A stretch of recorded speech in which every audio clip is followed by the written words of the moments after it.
आज मैं एस्ट्रो आदित्य पाराशर वैदिक पाराशर ज्योतिष चैनल के माध्यम से आपको सूर्य और चंद्र की युति, जब भी सूर्य और चंद्र किसी भी भाव में 12 भावों में से कुंडली के एक साथ बैठते तो उसका वह क्या फल देते, इसके बारे में संक्षिप्त रूप में आपको बताने जा रहा हूँ। जब भी सूर्य और चंद्र प्रथम भाव में बैठेंगे, यह कुंडली का प्रथम भाव है और इसमें जातक के व्यक्तित्व और शारीरिक बनावट के बारे में बताया जाता है। कुंडली के प्रथम भाव में चंद्रमा मनुष्य को मानसिक शांति देता है। वह व्यक्ति गोरा होता है अगर शुक्ल पक्ष में हो। शुक्ल पक्ष की कुछ तिथियां होती हैं जिनमें व्यक्ति का रंग साफ होता है, अर्थात फेयर कंप्लेक्शन होता है। व्यक्ति को आकर्षक बनाता है।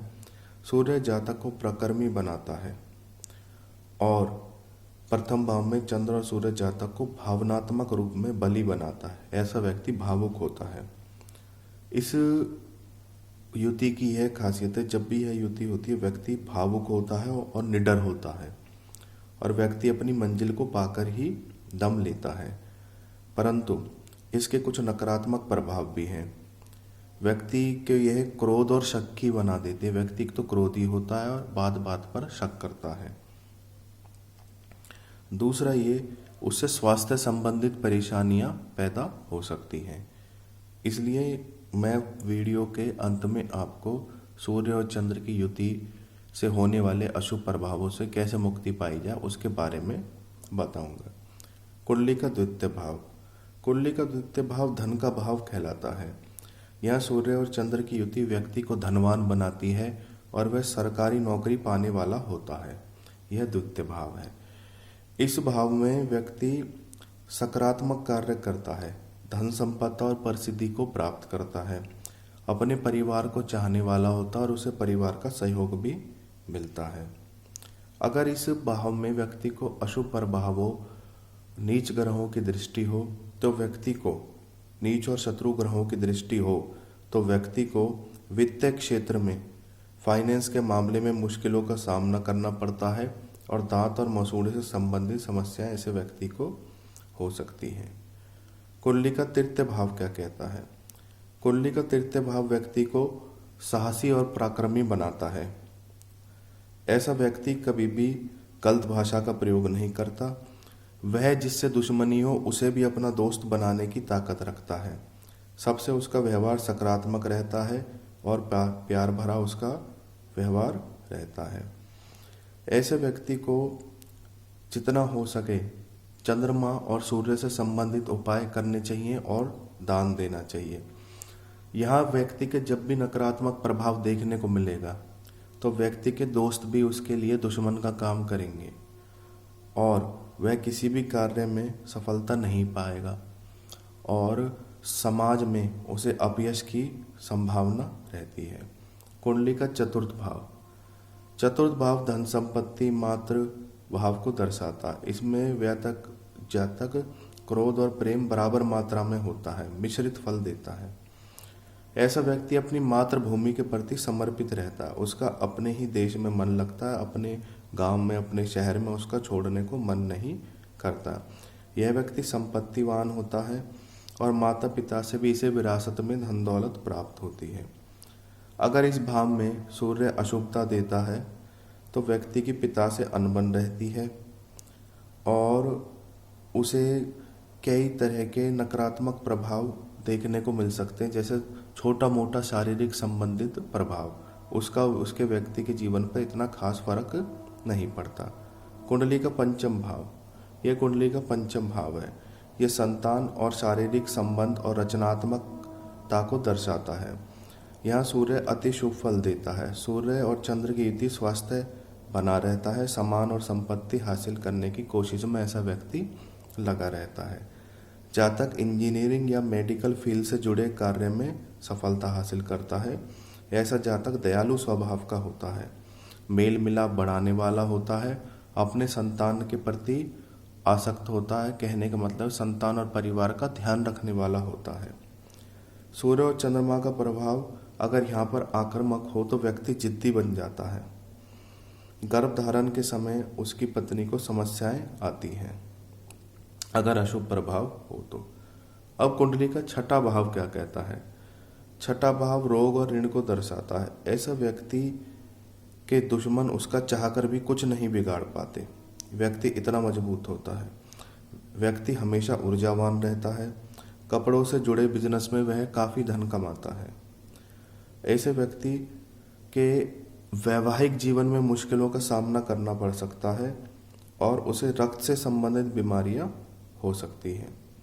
कुंडली का सप्तम भाव, सप्तम भाव जीवन साथी का भाव कहलाता है।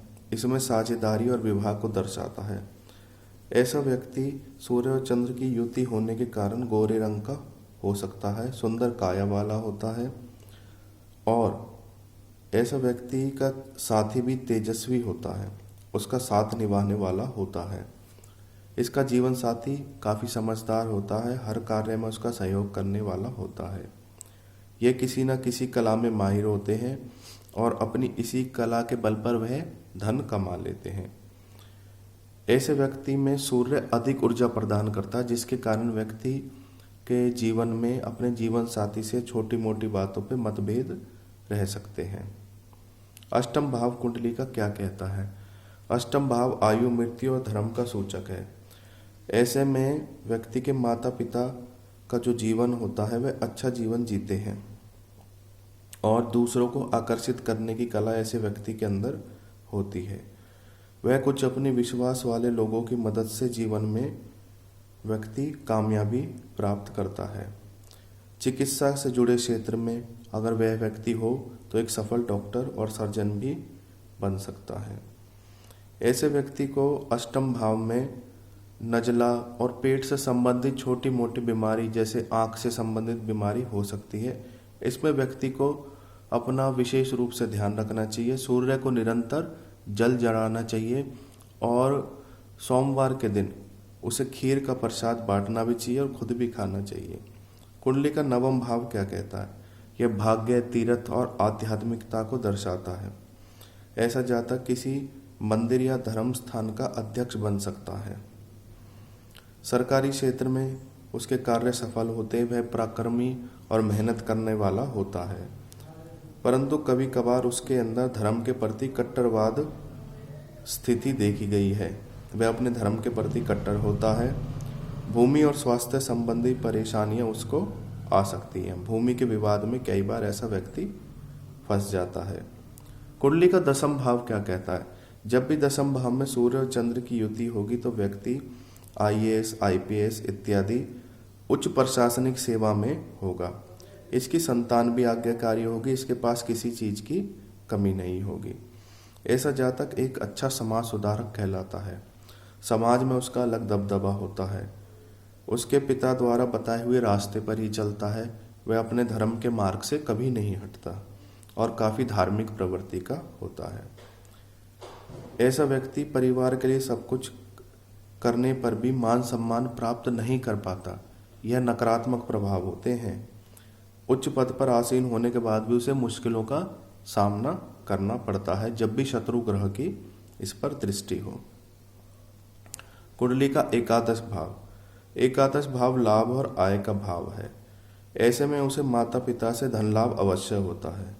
ऐसे जातक अपने दोस्तों की मदद करने वाला होता है और उसके दोस्त भी उसकी मदद करते हैं। उसे स्त्रियों से विशेष लाभ प्राप्त होता है। स्त्रियों से विशेष लाभ उसे इस प्रकार प्राप्त होता है क्योंकि उसका व्यवसाय कॉस्मेटिक से जुड़ा होता है। सौंदर्य साधनों से उसका व्यवसाय जुड़ा होता है। ऐसे जातक अपने मित्र की सहायता नहीं करते। कई बार यह व्यक्ति इतना स्वार्थी हो जाता है कि अपने मित्र की सहायता नहीं करता। अगर सूर्य और चंद्र किसी स्त्री की एकादश भाव में हो तो उसे गर्भ धारण के समय समस्या हो सकती है। कुंडली का द्वादश भाव क्या कहता है? द्वादश भाव व्यक्ति को त्याग और मोक्ष की तरफ ले जाता है।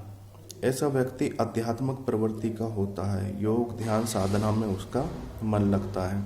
वह अपने जन्म स्थान से दूर ही जीवन बिताता है। इन्हें जीवन में उपभोग करने के लिए हर प्रकार की वस्तु प्राप्त हो जाती है। इनकी हर इच्छा की पूर्ति होती है। घर से दूर जाकर ही यह धन कमाते हैं, परंतु कई बार ये स्वार्थी हो जाते हैं और अनैतिक मार्ग पर चलते हैं और इनको गलत लोगों की संगत से बचना चाहिए, जिससे कर्जे में डूब जाते हैं और इन्हें धन हानि होती है। मैंने आज आपको सूर्य चंद्र की युति के बारे में बताया कि 12 भावों में इसके क्या प्रभाव होते हैं। जब भी आपकी कुंडली में सूर्य चंद्र की युति अशुभ प्रभाव दे, जो मैंने आपको हर भाव में बताया कि क्या अशुभ प्रभाव हो सकते हैं, तो ऐसे व्यक्ति को पूर्णिमा का व्रत रखना चाहिए।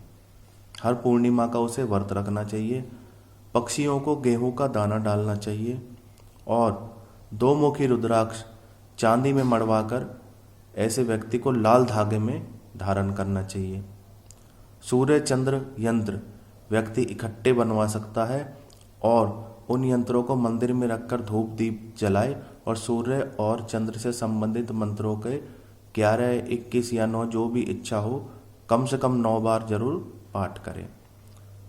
और मंदिर में दूध और खीर का ध्यान दे, तो भी इसके सूर्य चंद्र की प्रवृत्ति के जो अशुभ प्रभाव हैं उन पर अंकुश लगता है। और इसका सबसे अच्छा तरीका है कि घर निकलने से पहले सूर्य और चंद्र का गायत्री मंत्र 11-11 बार पढ़े, तो उस व्यक्ति को सूर्य चंद्र के किसी भी अशुभ प्रभाव की नकारात्मक स्थिति नहीं सताएगी। आपका दिन शुभ रहे। कृपया मेरे चैनल को सब्सक्राइब करने के लिए बेल आइकॉन को दबाएं।